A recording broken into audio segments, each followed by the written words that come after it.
Unlock the power of your mind. This is Provocative Enlightenment with Eldon Taylor.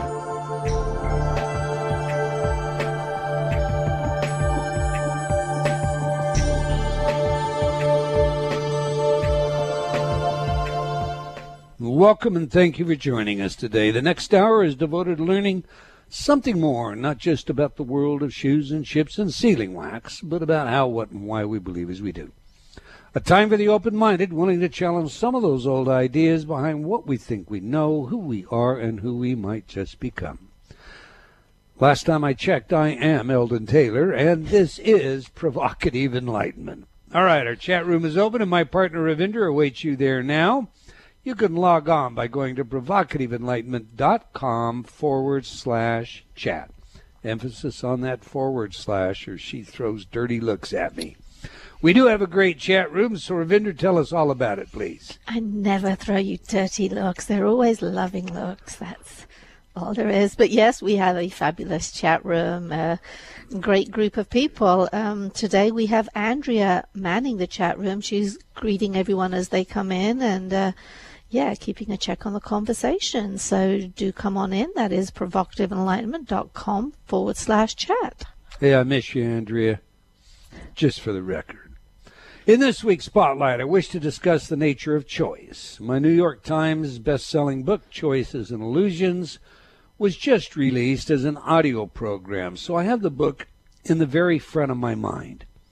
Paraphrased, Krishnamurti said, choice is an illusion. Do I do this? Do I do that? All of this is confusion. I can only choose when I'm confused.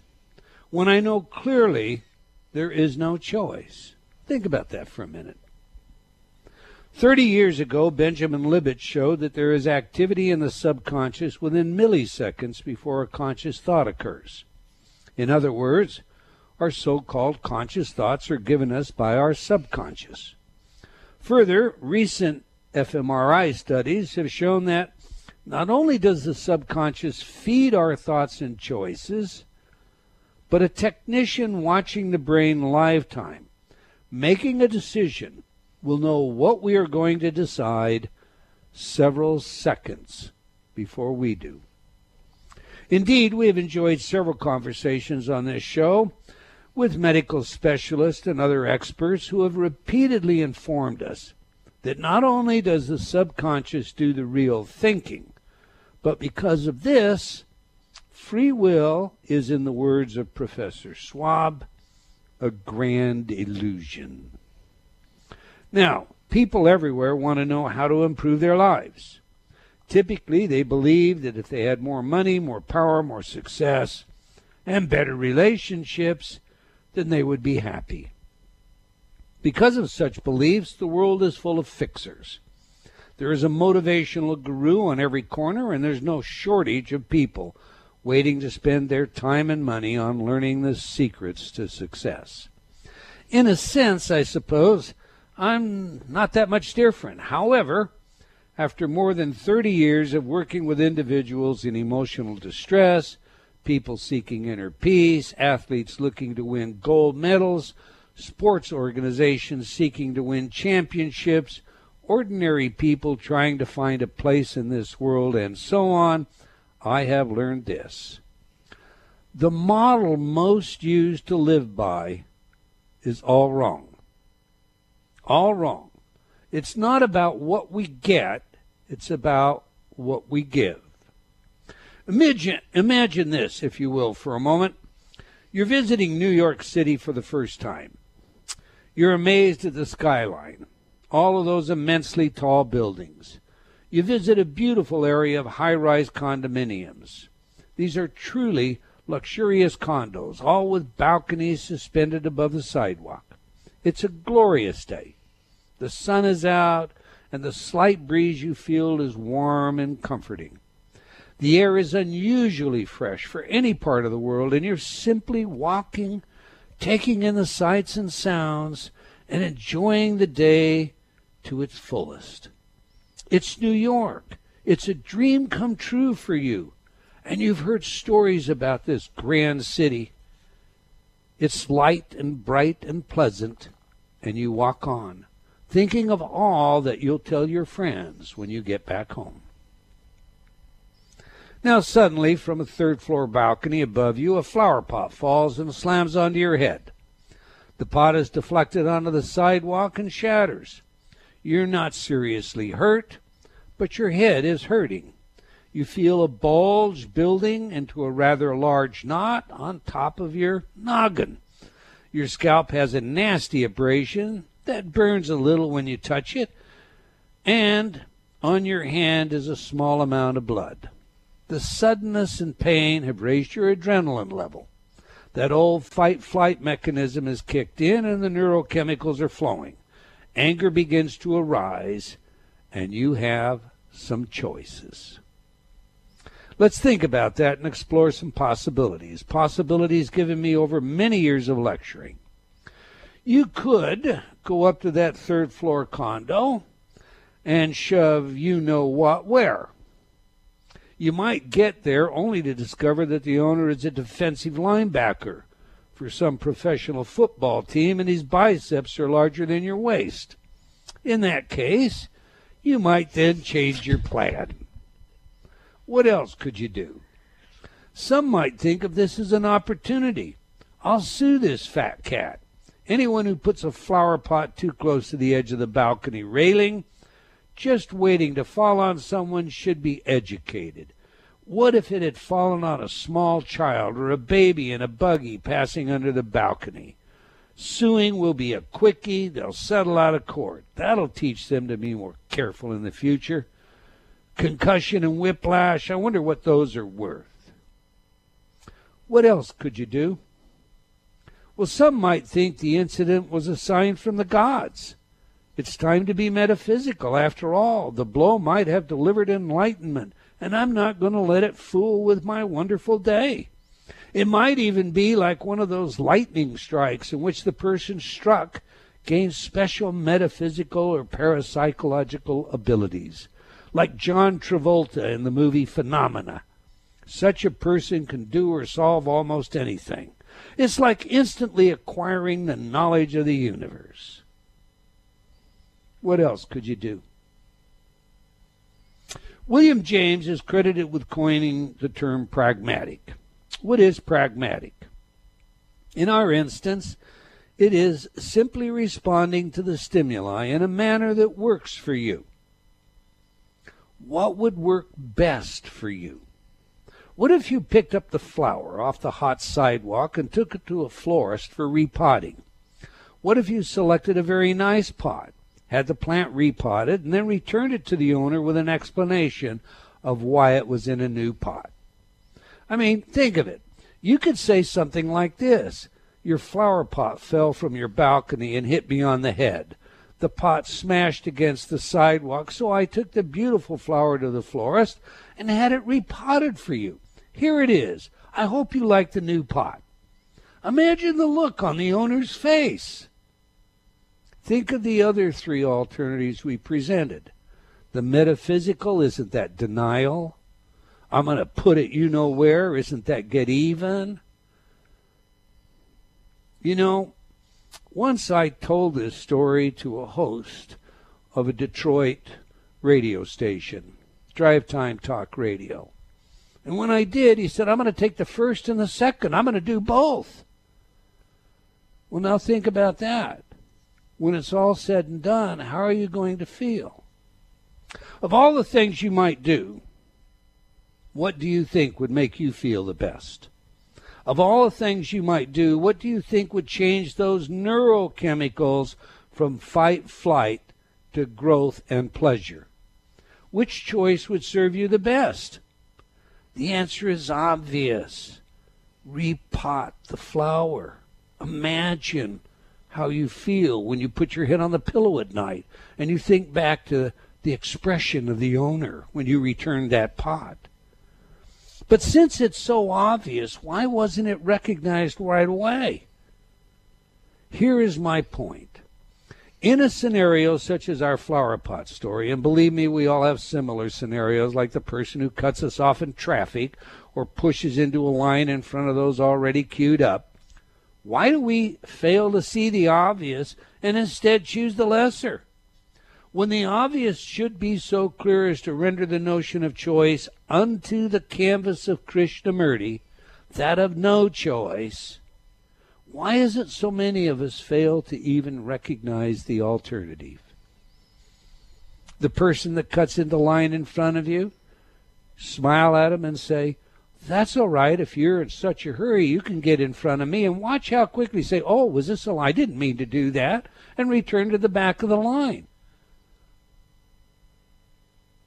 How many ways are there to be positive in our lives, put a smile on our face, and change those neurochemicals so that they support the optimal operation of our systems, our growth?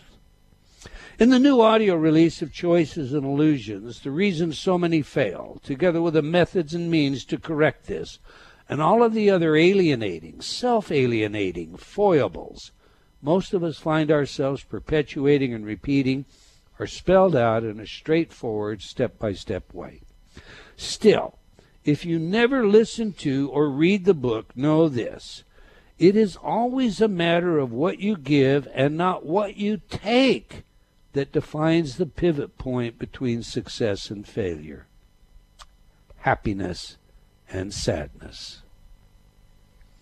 What's more, if you are ever truly to enjoy anything like free will, you're going to have to retrain your own biocomputer, that subconscious mind. My thoughts anyway. What are yours, Ravinder? I'm actually finding it all very fascinating. I'm thinking about, my own experiences in reading Choices, and that particular story, the flower pot story, that's amongst the stories that is in there.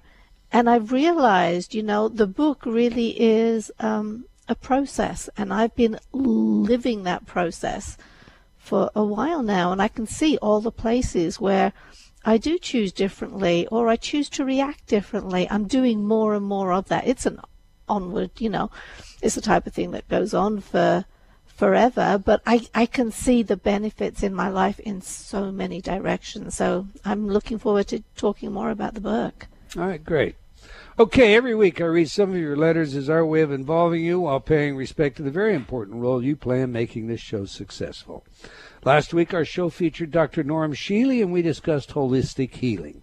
Sam wrote, "I love Dr. Shealy. I immediately ordered his new book. Thank you for the great guests." Tommy wrote, "I heard you speak about scalars. The only thing I have heard about them is bad. Can they really be used to heal?"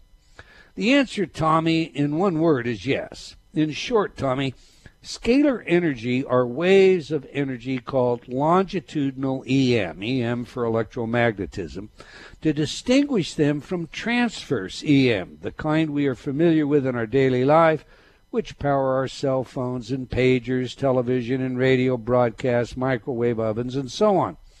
The new field of scalar electromagnetics is a discovery that time itself is compressed energy, compressed by the factor of the speed of light squared, or so it's asserted. Purportedly, this energy can be used to carry very specific frequency patterns that can support or interfere with the optimal operation of our physiological systems. There's a lot of work out there on scalars, some of it by former intelligence people. It's worth taking a good look at. All right, CB commented, "Getting deep, bringing up scalar energy. I'm wondering if an intention has to be associated with the frequency, or if the frequency alone works. Based on my understanding, CB, if you have the frequency pattern, your intention is in that frequency pattern. If it's intended to interrupt the operation of your nervous system, say as arguably was done by the Soviets during the Cold War, with some of our ambassadors to Russia. Documented information you can find easily on the internet. Well, again, the frequency is what mattered, not the intention, although I suppose in a sense, if you're creating a pattern that is intended to hurt someone, your intention is in that pattern again. Moving on, Ted wrote, I was given a copy of your book, Choices and Illusions, for Christmas this year. Anyway, I want you to know I really enjoyed the book. Kelly wrote this about last week's Spotlight. Dr. Taylor, you are a true credit to humanity. We are almost cultured as a society to ask questions about God, and they are very perplexing. Is one life worth more than another, and so forth? This is what I love about your books. They challenge my core beliefs, and in doing so, it helps me to hold beliefs a lot lighter. Since I have been listening to your Inner Talk recordings, I have been able to bring to awareness many beliefs I have held that have held me back for years. Well, thank you, Kelly. Your words truly honor me. All right, that's all the time we're going to take for letters today, but I do invite you to opine by emailing me at Eldon, that's E-L-D-O-N, at eldontaylor.com, or by joining me on Facebook. I love your comments there as well. We sincerely appreciate your comments and feedback, so keep it coming. Pretty please. Right, Ravinder? Pretty please. Absolutely. Okay. Now to this week's show. Choices and illusions, or perhaps the illusion of choice and self-sabotage. You might ask, how are our choices connected to self-sabotaging behavior? You might also inquire as to what I meant by illusion of choice. Well, today's show hopefully will clarify that and much more as we delve deeper into the inner psyche and the question of free will. A recent study showed that the belief in free will is connected with a higher sense of happiness than for those who accept the more scientific view that free will is, and I quote once again, a grand illusion. It's easy to understand why that might be. After all, if there is no free will, then we are programmed by our past, and in that sense, it's a predetermined world that we live in, and we are but bouncing around between paddles like some ping-pong ball, thinking we have made a choice when indeed we're just running a program, or more accurately, being run by a program. But if that's the case, then the idea of self-sabotage is an illusion, because how can we be sabotaging ourselves when it's a program that's running us? Fair question. Let's begin to unravel all of this and see if we can come up with some useful understanding. To that end, Ravinder and I will be discussing these matters today. So, Rav, let's begin. I'm convinced that only free will really have its programming. And that is, let me say that differently. The only way you're ever going to achieve free will is if you change the programming that's in your subconscious that is the program that's running you. Does that make sense to you? That does indeed. You know, we all act on automatic most of the time, and I think the only way to change it is to start looking inwards and asking yourself, why do I think this way? Is there another way? You have to ask questions of yourself. You have to question yourself. And I say that all the time. Okay, you know, there are some models about this that may be helpful. It's one thing to watch the brain lifetime and realize that this technician, as I said in the Spotlight, actually knows what you're going to do before you do it. It's one thing. You know, that to me is like mind-boggling. And it's quite another when you stop and you look at it not from the inside out, but from the outside in. When we look from the outside in, you know, one of those models is what we call System 1 and System 2 thinking. So we get System 1, and that's where most of us do 95% of our thinking, and that's all automatic. You know, we're not really thinking. In fact, it's a perverse use of the word to call it thinking, because we are indeed on automatic. We don't stop to consider, you know, what are the ramifications, what are the alternatives, etc., and so forth. Instead, we just do what we do automatically. System 2, on the other hand, is that state where we do sit down, and as though we were trying to solve a math problem, a complicated, calculus expression. As though we were doing that, we actually weigh all of the variables that are involved, considering very carefully what it is that we believe, why we believe it, why we would behave in a certain way, why we would make a given choice, etc., and so forth. My question to you, question I ask lots of people, as you know, is how much of your life involves System 2 thinking? Probably too much. Too much? You're an exception then. The rule generally is I don't know the last time I did System 2 thinking. Oh, yeah. My bad. I'm getting number 1 and number 2 muddled up. That was why. You're right. I mean, thinking about having original thoughts, doing things differently is really rare. I work on it. It's one of those things that I work on constantly, but I'm your number 1 student, so I better be working on this stuff constantly. But yeah, I'm always trying to find the answers beneath, actually trying to find the real answers. So then if we look from the outside in, as we're saying, we have to recognize that in a very real sense, we're not thinking at all. We are really just carrying out this program. So it's no wonder that the MRI tech can see what it is that we're going to decide, because we're not really evaluating anything in the first place.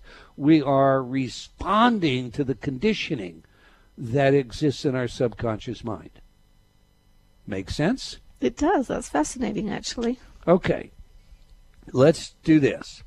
Recently, you reread something in my book, Choices and Illusions, and I think I've set the stage for this one. Semantic priming.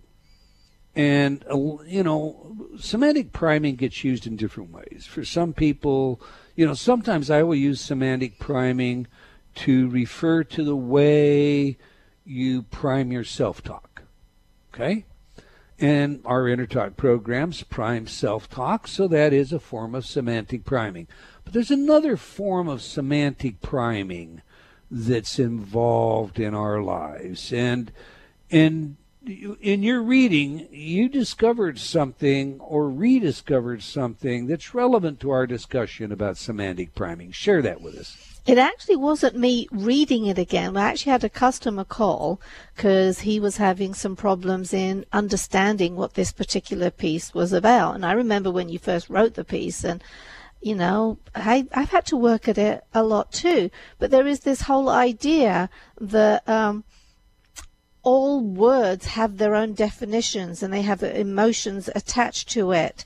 And sometimes it's that programming. So you're not hearing the words anymore. You're just hearing, or you're reacting according to the emotions. You're being triggered. That's the in word these days.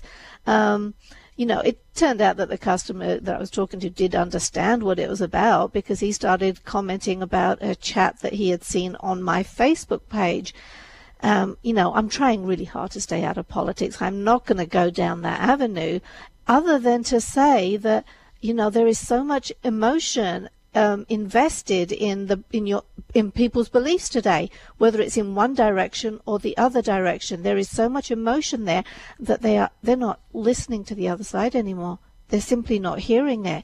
You can be using the same words, but it has different meanings out there. And so if ever there was a time that, this particular book is so vital, how you get out of that automatic thinking, how you can come up with your own ideas once again, and you have to look at it. So yeah, if ever you want proof that people operate on automatic, just have a political discussion with somebody on the other side, and you'll realize today, just because of the climate, the way everything is right now, it is so obviously apparent. They're not hearing, they're reacting on emotions. They're taking a word and it means something totally different to one person than it does to the other. So, Korbazinski wrote a wonderful book many years ago called Science and Sanity. And in his book, several hundred pages, he demonstrated that semantics themselves have an emotional anchor. And because they have an emotional anchor, there is a semantic reaction to the way we use words. Mm-hmm. They become bound in context, like the analogy I use of spit.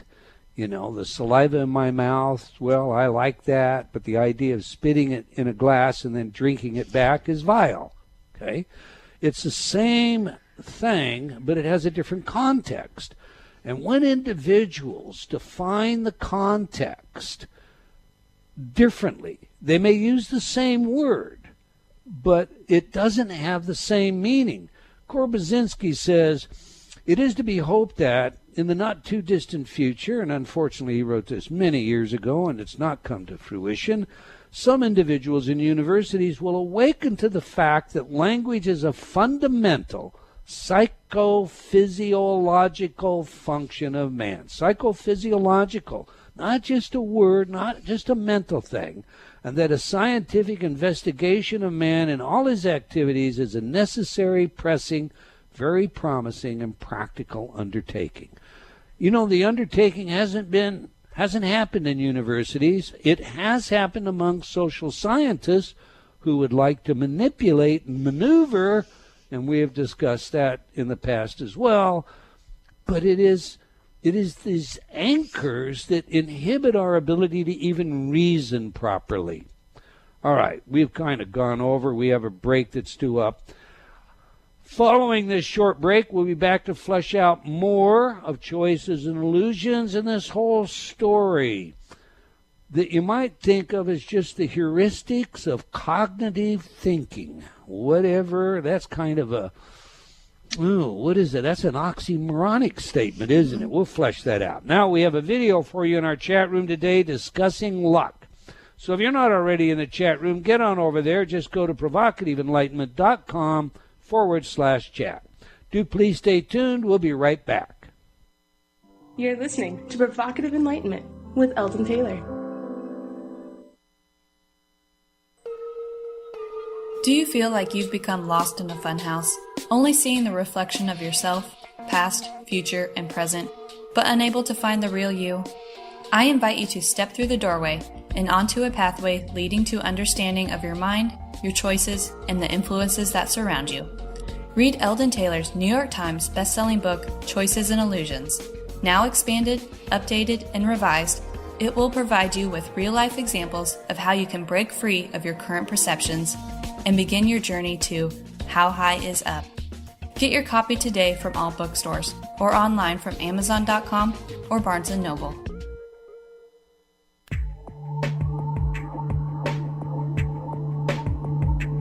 Unlock the power of your mind.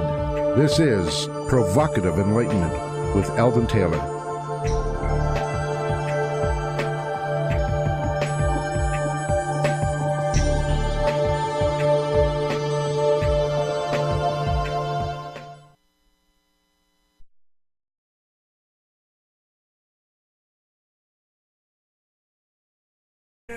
Welcome back. If you've just joined us, we're chatting about choices and illusions in the all-new audio release of the New York Times bestseller. Now, we usually ask our guests for their favorite music that has some true significance to them.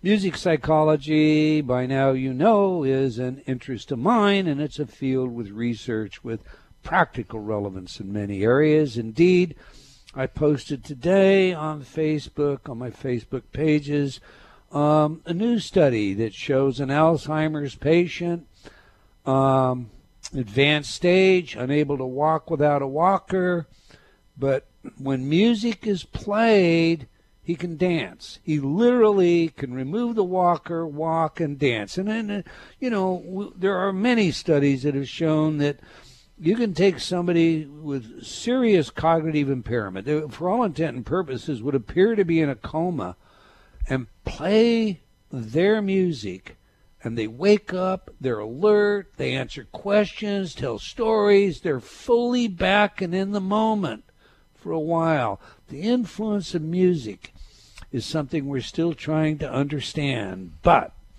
I just played Louis Armstrong, What a Wonderful World, and that is indeed one of my favorites. I do believe that our expectation, our perception, creates the fabric of our lives, and therefore, if we expect beauty, it's beauty that meets us. If we expect or behold the world in awe, it's an awesome world that we live in. My thoughts anyway. Do you have any, Ravinder? No, I think so. The more you pay attention to the good things in your life, well, then the more they'll appear, and you can find good everywhere. It doesn't matter, what kind of day you're having. You'll find something beautiful out there, and that will lift your spirits and put good chemicals in your body and make everything else just better too. So pay attention to the good stuff. That's one of the messages that's in Choices, and if I can, I'll tell a little story. We were our offices were in Las Vegas, my offices, when I first met you, and when you first came over, our offices, okay? And you remember a client that was referred to me because she was suicidal, and she had had all these different therapists, and nothing had ever worked for her, and, she'd had many incidents of self-abuse and inflicting, serious damage upon herself. A couple of attempted suicides, as I indicated earlier. And when she came in and I looked at her intake sheets, the medical sheets that we used to have everybody fill out. We don't do that anymore. That's why I say used to. But I saw that her first therapist was none other than Milton Erickson. And, I'm glad I saw that, because as far as I was concerned, I remember thinking, well, if Milton Erickson couldn't help her, what on earth am I supposed to do? Because in my mind, this psychiatrist, it's the father of NLP and so much more, walked on water. Sometimes, serendipity, luck, hard work, coincidence, whatever, we have a moment where we get a good idea. This was many, many years ago. And I sat there looking at the sheets and thought, I'm just going to convolute the model. And that's why I say this story fits today. Spotlight talked about it's not what we take from the world. It's what we give to the world. It gives us happiness and joy and defines us in so many other ways. So what I did with this young woman, if you recall, is I gave her homework. I decided I'd see her in what we call brief therapy, 10 weeks, over 10 weeks. And it was a cognitive approach. So, her homework that first week was she had to get a diary, and she had to do good deeds. And the first week, she had to do at least one good deed a day. That is, she had to go to the aid of someone every single day. And I'm trying to remember. I think it was 3 good deeds, not one, her first week, okay? And at the end of the day, she had to record in her diary what the 3 were and reflect on how it made her feel and how it made the people that she helped, how it might have made them feel. And then close her eyes and go to sleep. So she was going to sleep on the feelings of how she had helped other people. Week 2, we increased it. We got it up to where it was 5 or 6. I don't recall now. I'd have to look at the file. Good deeds that she had to do every single day. And she recorded them faithfully and brought her diary in every week. By the end of 10 weeks, she was off of a lot of the medication, and I followed her, and her psychiatrist eventually took her off of all medication. She was a changed person. Her situation was she didn't believe that she was worth anything. She didn't deserve to even live. She deserved to be punished. The absence of self-esteem in its extreme. Many people today are unhappy about this, that, or the other, and they're looking to get something to make them happy when the secret is what this client learned. It's when you give to others. It's when you go to the aid of another person. It's when you help someone that fills you from inside. It's when you realize your life makes a difference. It really makes a difference. It doesn't make a difference because you're a shoemaker or you repair washing machines or an auto mechanic or an attorney. What makes a difference is how you help other people. And if, this is something else I've learned. If you're a plumber and you're just there to get your money, get in and get out, well, you're probably not a good plumber. Because a good plumber's there to help you solve a problem. And when they treat everything they do as though they are helping you, they are legitimately, honestly serving you. You may be paying for it, but they're doing their very best to solve your problem, to help you. Then you have a good plumber. Then you have a good doctor. Then you have a good mechanic. Then you have a good anything and everything that you deal with in life. And that's what fills us with this stuff people call self-esteem. It isn't about, trophies. It's about what I give. It isn't about the clothes I wear, the car I drive. It's about what I was able to give. That's what defines a difference in who we are. And that's what I mean by convoluting the model. Okay, that was a totally unplanned story. Just kind of seemed to fit. Let's do this. You told me that when you listened to the new audio version of Choices, despite the fact that you had read the book several times during the editing process, that you discovered something new. Flesh that out for us. Yeah, actually, I'm a very practical person, I am incredibly busy. We've got kids, I've got the animals, I've got work, I've got da-da-da-da-da-da-da. So with Choices, when the book first came out, I read the book about 20 times. It was part of my job. But, I totally enjoyed the book. With the first time I read that book, I remember, I jumped on the phone to call you and said, this is the best thing I have ever read. It's the best thing you've ever written. It's the best thing I've ever read. This has total value. It surprised me. I'm sorry, honey, but it surprised me how good it was. And I was in shock. But I read the book, through all the editing processes, at least 20 times. So when we decided to do the audio version of the book, well, I'm really familiar with all the material. But I discovered there's a whole different process. When you hear something, it goes in at a different level. And the reason why I said at the beginning, I'm a really busy person, I don't have time. I have goals. I have things that I want to do. I always want to spend a certain amount of time every day working on my spiritual progress. I want to work on discovering who I really am, the real me, not the programmed me. I want to spend time questioning myself, all of that kind of stuff. But it can be hard to remember all of that. So one of the things, this actually has the two-pronged solution that goes on here. In hearing the audio version, I heard things differently. It does work to remind me. But on the other side of it too is just how busy I am trying to squeeze this stuff in and keep it to the front of my mind. Well, the wonderful advantage of the audiobook is, these days I do it when I'm cooking dinner at night. So I just play something, so I can make constructive use of time. And there was a time we were driving the kids to school all the time, what a fabulous way to be constructive, to keep yourself on track, to remind yourself, to hear these stories. And when you hear it, you just intake the information differently. So no, I was really surprised. I would have thought that editing the audio for the book would be a bit of a chore for me, and it wasn't. It was Mikhail Waters, who did the narration on the book. He did a fabulous job, so it's really easy to listen to. But yeah, I was learning constantly as I was reading it. And now when I look back, for me, Choices and Illusions has been a process since you first wrote it, and then it came out, and then it became a New York Times bestseller, and we've talked about it.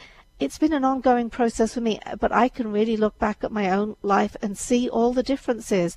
The subtitle for the book is, how did I get where I am, and how do I get where I want to be?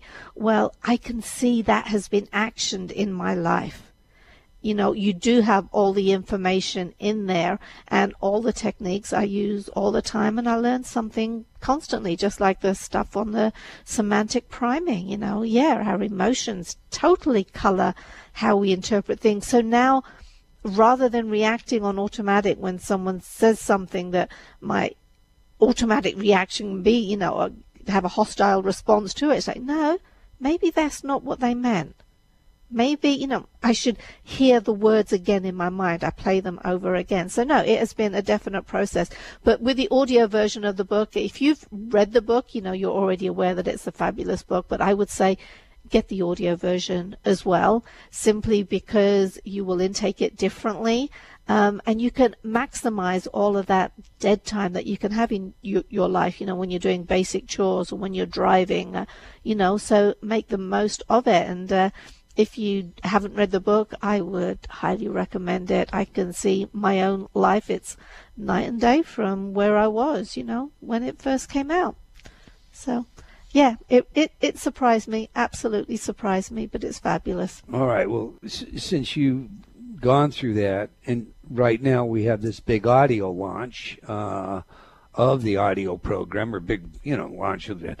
Explain that to everybody and tell them what that is. We have a special launch because it's only just been released, and so we're all excited about it, and I want everyone to go get it. To get more information about the launch, you can either go to provocativeenlightenment.com or to eldontaylor.com. Both of those sites will have this special offer featured pretty high on it. You've been on a big blog tour for this launch, so you've been answering questions, and there's been articles published all over the place, and you're doing a whole bunch of radio interviews around this. But what we're also offering in this launch is the ability for you to choose your own customized Inner Talk library, a $500 value, and you can sign up for, you know, enter the drawing to win that. You know, we've talked all of this time about reprogramming your thinking, and Inner Talk is the patented and proven technology that we work with, and we have titles for everything from relationships to health to education to spirituality. I use the programs myself all the time. So getting your own customized library, you know, you just sit back and decide what it is that you want to do, or what areas of your own life that you want to work on and that you want to change, and then you can choose from over 300 titles that we have. And yeah, I think that's a fabulous do. So go to, as I said, either provocativeenlightenment.com or eldontaylor.com and click on the Choices and Illusions button there, and that'll take you in. You'll see information about the book, where you can buy the book, and how to enter the drawing as well. Now, you keep saying book, but you also mean the book and the audio. Yes, sorry, it's habit. I mean, I would suggest get both. You know, if I can get something new out of the book, when I have read the book, I have lived the book for a few years now. I have, you know, I've processed it, and I still got something more out of it. And yep, it's that. How high is up? So how much higher can I go? Okay, Audible, I noticed, has it free. If you go to Audible's page, if you join Audible, you can get the book free. Yep, you can. Okay, you know, we kind of got things out of plan, and with the few minutes we have left, since you keep boasting about the book, I'm going to put you on the spot. Oh dear. Okay. Everything that's involved in the book, what was the most important thing you took out of it? You know, I think there are several parts of it. There is a story, you know, it comes from, your thoughts aren't your own, and it explains why. It explains how you can change your own thinking. It explains to you what you can do, how much more you can do, how important your beliefs are. And when your beliefs are supporting your goals, well, then the sky becomes the limit, and it's never too late. You have a whole chapter on that. It's never too late. And that, I think, is really important, because it's easy to say, you know, oh, it's easy for kids to do that. They've got all the time in the world, blah-de-blah. No, you can always make the changes. And that's one of the best parts of my job is, you know, when I'm talking to people on the phone, and there are people in their 60s, 70s, 80s who have had a particular issue and they finally found a solution to it, and the joy that they feel, you know, when you have problems to somebody else, your problems might not seem that important, but to you they are. To each of us, our own problems are important, and finding a solution to that can just open up new horizons. So it's the complete story. You know, I'm just going to pick up on it's never too late. I was at a CE not long ago, as you know, and it was a neuroscientist that was facilitating it. It was all about the latest neuroscience and what we had discovered, using the latest technology to watch the brain do everything, all right? And there were two concluding remarks that came out of this all-day presentation. The first one was, you absolutely can change. It's not just a matter of it's never too late. You can change not just, your attitude, your beliefs, your thought. You can make physiological change. You can change the brain. You can increase gray matter. You can rewire how it's processed. The amazing breakthroughs that demonstrate, this mind-body connection, this psychoneuroimmunology idea of how we can heal ourselves. It was terribly exciting. But the second point, and the most important point, you can only change what you believe you can change. Let's say that again. You can only change what you believe you can change. I close every radio show with, remember, believing in yourself always matters. And I'm going to tell you what, that's not just a slogan. That's just not a motto. That's just not, a part of our trademark, InnerTalk trademark. That's a fact. If you believe in yourself, if you can convince yourself that you are the things or have the things that you desire in your life, then you can create them. And that's, the pure and simple fact is research on our belief system shows us that the placebo, you just did an article on the placebo. Mm-hmm. The placebo effect itself can be more powerful than any drug in the world. You can be the individual that you cited in your recent newsletter, who is so disabled by cancer that he's ready to go to the hospice. His physicians are ready to send him. He gets into a new experimental program. He's given a drug that he's told will absolutely cure him. It was really tough for him to get into it, but he knew it would heal him. And bang, he's healed. He's up dancing. He's chasing the nurses. It's unbelievable. He finds out the drug isn't working in the trials, and immediately his cancer returns. His physician suspects there's a placebo factor going on, so he tells him he's got a stronger, yet even stronger version of this drug that has been very successful. He gives it to the man, and the man is healed. I'm not making this up. This is a true case. And then he reads in the paper that this drug absolutely has no value where cancer is concerned, and he dies. Suddenly has his cancer again and dies. I'm going to say to you again, you can change anything. This isn't New Age bafflegab. This is neuroscience talking. But you can only change what you believe you can change. I'm afraid we're out of time. Ravinder, have you got a last comment? You got about 30 seconds. Only that I highly recommend Choices and Illusions. It's changed my life. I hear from people all the time how much it is changing theirs. Yeah, go get it. It will open up new worlds for you. Go to eldontaylor.com. All right, we've come to the end of another episode of Provocative Enlightenment. I want to thank all of you for joining us today. And thank you, Ravinder, for your comments, your input, and for co-hosting this show. You make it so much more fun. That pretty smile of yours just gives me daylight in the darkest of nights. I hope you enjoyed our show, all of you, and will join us again next week, same time, same place. And do tell your friends. Okay, until next time, wherever you are in the world, remember, believing in yourself always matters.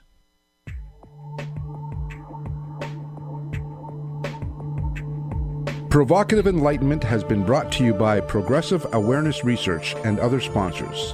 Provocative Enlightenment is a syndicated show and appears on other networks. For a schedule of show times, visit provocativeenlightenment.com. If you're interested in becoming a sponsor, write to Eldon at eldontaylor.com.